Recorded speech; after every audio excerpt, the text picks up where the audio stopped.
gracia de nuestro Dios. Juan capítulo 7, versículo 32. Reina Valera. Lectura de la palabra. Los fariseos oyeron a la gente que murmuraban de él estas cosas. Y los principales y los fariseos enviaron alguaciles para que le prendiesen. Queridos hermanos, en esta porción estamos mirando cómo los principales sacerdotes y los fariseos enviaron alguaciles para que prendiesen a Jesús. Jesús se encontraba en el templo a media celebración de la fiesta de los tabernáculos, enseñando su doctrina, de la cual decía que él era el Hijo de Dios, el Mesías profetizado, y que solo creyendo en él y su palabra sería posible obtener vida eterna. Cuando por fin terminó de predicar, los líderes de los fariseos, que sin duda lo observaban y estaban atentos a todo lo que estaba ocurriendo alrededor de él, se enfurecieron contra él cuando se dieron cuenta que muchos de los que escuchaban su doctrina estaban creyendo en Jesucristo. Debido a sus enseñanzas y milagros, Jesús ganaba cada día más popularidad entre el pueblo. Este acto fue lo que originó el temor de los fariseos a perder prosélitos y su prestigio ante la gente, y no estaban dispuestos a perder su posición dentro del pueblo judío. La situación les parecía a ellos tan grave que decidieron unirse con los principales sacerdotes del templo, los cuales formaban parte de la secta de los saduceos. Y como es de saberse, estos dos grupos eran grandes adversarios religiosos, mas esto lo hicieron con el fin de hacer un frente común contra Jesús. Seguramente pensaron que esta unión permitiría contar con la fuerza suficiente y con la jurisdicción que gobernaba y regía el templo y sus áreas para hacer legal el arresto de Jesús.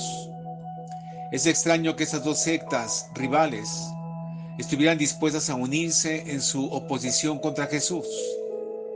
La historia dice que tenían creencias diferentes. Por ejemplo, los saduceos dicen que no hay resurrección, ni ángel, ni espíritu, pero los fariseos afirman lo contrario.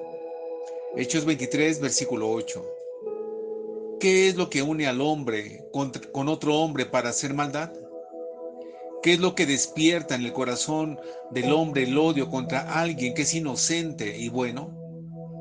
La maldad del hombre es tal que prefiere unirse a sus enemigos, aquellos que no buscan el bien ni la justicia, antes que rendirse a Jesús, que los ha perdonado, para vivir haciendo su voluntad. Santiago dice: ¿de dónde vienen las guerras y los pleitos entre vosotros? ¿No es de vuestras bajas pasiones las cuales combaten en vuestros miembros? Codiciáis y no tenéis, matáis y ardéis de envidia, y no podéis alcanzar. Combatís y lucháis porque no tenéis lo que deseáis, porque no pedís. Pedís y no recibís, porque pedís mal, para gastar en vuestros deleites. Oh almas adúlteras, ¿no sabéis que la amistad del mundo es enemistad contra Dios? Cualquiera pues que quiera ser amigo del mundo se constituye enemigo de Dios. ¿O pensáis que la Escritura dice en vano que el Espíritu que Él ha hecho morar en vosotros nos anhela celosamente? Capítulo 4, 1 al 5. Hermanos míos, fariseos y saduceos se organizaron para arrestar al Señor, al Hijo de Dios. Sus tácticas estaban bien planeadas. Ellos pensaron: si logramos herir al pastor, entonces las ovejas serán dispersadas, como fue profetizado por Zacarías en su capítulo 13, versículo 7. En ese instante, la guerra entre el cielo y la tierra estaba sufriendo gran violencia. El príncipe de los pastores estaba en gran peligro. Los líderes religiosos, utilizados como instrumentos de Satán, respiraban agitadamente su odio y su ira contra el Señor. Sus ojos estaban vedados para no ver, sus oídos tapados para no oír. Solo iban a satisfacer sus deseos si mataban a Jesús. Ya el Señor les había dicho con anterioridad que escudriñaran las sagradas escrituras y que se dieran cuenta que todas ellas daban testimonio diciendo que Él era el Mesías de Dios, el Cristo que había de venir.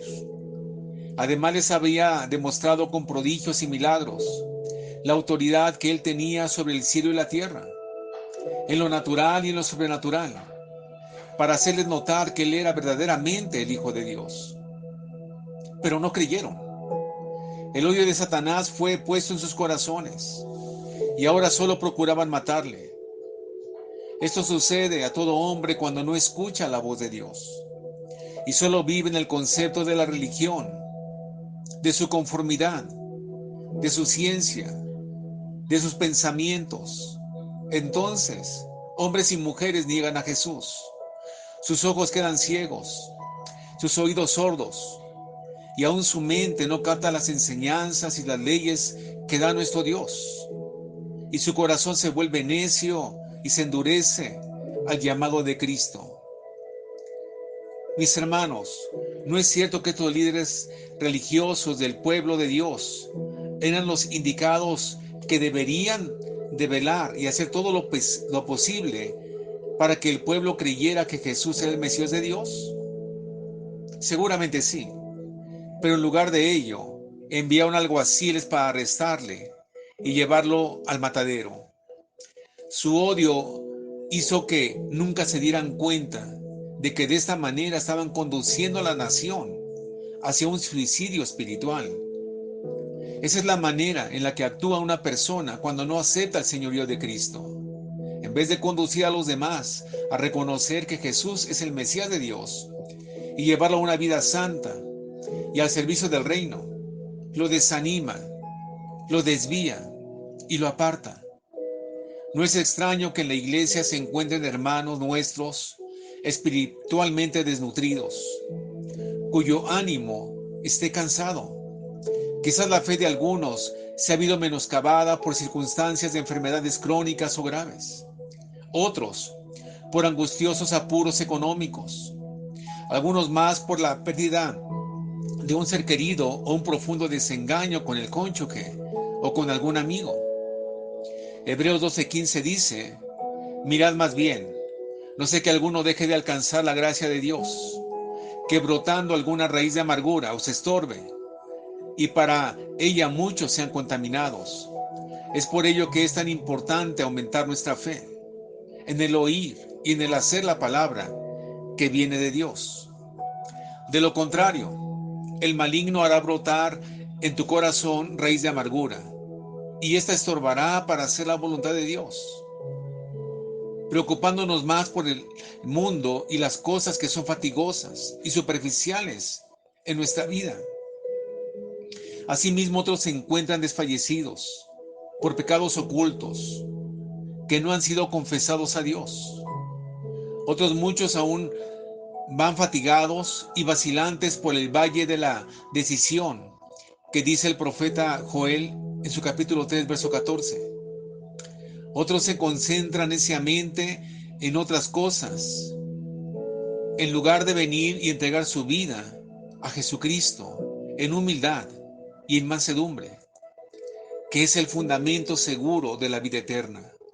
Es por esto que debemos de hacer a un lado el obstáculo del orgullo y suplicar misericordia de Dios, con el fin de entregarnos en totalidad a Dios, para ser agradables a Dios y hallar la gracia delante de los demás.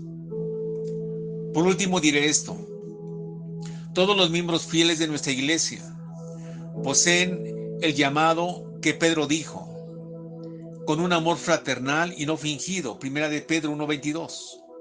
Y aunque aún no sirven de una forma perfecta, todo lo que hacen es sostenido y aprobado por el Espíritu de Dios, porque lo que realizan es para la obra de Dios, el Dios que los ha llamado. Esa fue la manera en que el Padre envió a su Hijo para hacer su voluntad en la tierra. Los fieles de Dios saben cuál es la voluntad divina.